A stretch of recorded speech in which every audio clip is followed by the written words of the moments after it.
રામ રામ ગૌપાલક મિત્રો અને ખેડૂત મિત્રો। આપણી જે આ અમારી બંસી ગાય છે એની આજ એક નિર્વિઘ્ને એક તંદુરસ્ત વાસળીને જન્મ આપ્યો।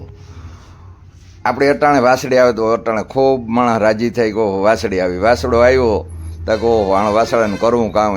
અને આજથી 30 વર્ષ પહેલાં મણી સાંભળે કે 30 વર્ષ પહેલાં માતાજીના સેલણ પ્યાવતા કે વાસળો આવે ને તો અમે એટલા સેલણ પ્યાવ્યું અને અટાણે વાસળાની કોઈ એટલી કોઈ વેલ્યુ નહોતી।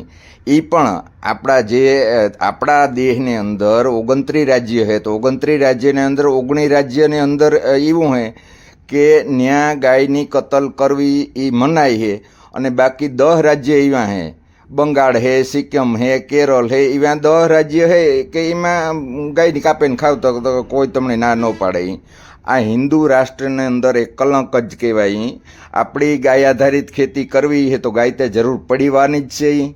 તો આ હે એ ગૌવંશ છે, એનો વહેલો જ ન હોય તો પછી ગાય આધારિત ખેતી ક્યાં થાય, ઓર્ગોનિક ખેતી ક્યાં થાય? પાડાવીથી કંઈ ખેતી ઓર્ગોનિક ને જ થતી। તો આપણી જોઈએ તો અમારા જ ગામની અંદર જ્યાં ગામના જે નદીનો કાંઠો હોય એ નદીને કાંઠે 2 વાસળા હતા, એની જગ્યાએ હું આજ હવારી જ નથી નીહર્યો તો ના 7 થઈ ગયા। અને આ હવારી આપણે જોઈએ ને તો આ 100 કલાકની અંદર આ વાસળી છે એ તકે હાલતી થઈ ગઈ। આ આણી ખાલી દૂધ કેટલું જડ્યું, ખાલી 2-3 લવાહા લીધા એટલું જ। તો આ હે એની બીન મોટી, આ નાનકડી કીની બીન આવી, આ ઓલા હે એ લાધા જો અટાણા મોજ કરે।